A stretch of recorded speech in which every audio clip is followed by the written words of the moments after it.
went for an eye exam with my regular eye doctor.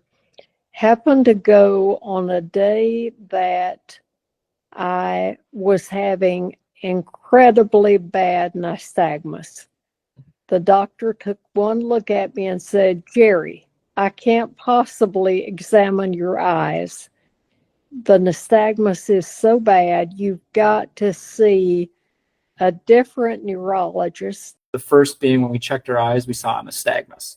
And for those who don't know, a nystagmus describes the eyes drifting one way and then jumping back the other. So when she says her jumping eyes, she means it quite literally. And for a lot of people, that can be pretty disorienting. It's a sign that we classically see with different types of vestibular conditions, but it can also be associated with cerebellar conditions, which makes sense because the cerebellum is very closely related in function, or it works very closely with the vestibular system.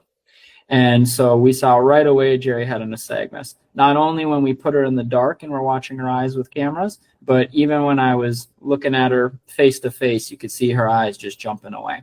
Another important finding that she mentioned was her walk, we described it almost more like a waddle.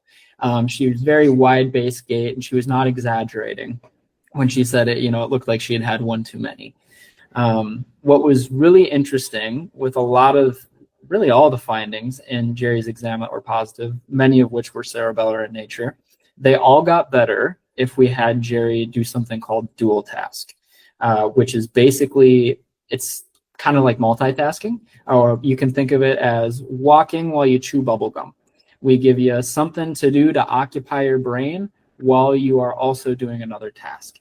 And I remember having Gerry walk down the hallway with her waddle initially, and then we had her, okay, this time I want you to say every other month of the year out loud while you walk. And immediately Gerry just started striding away.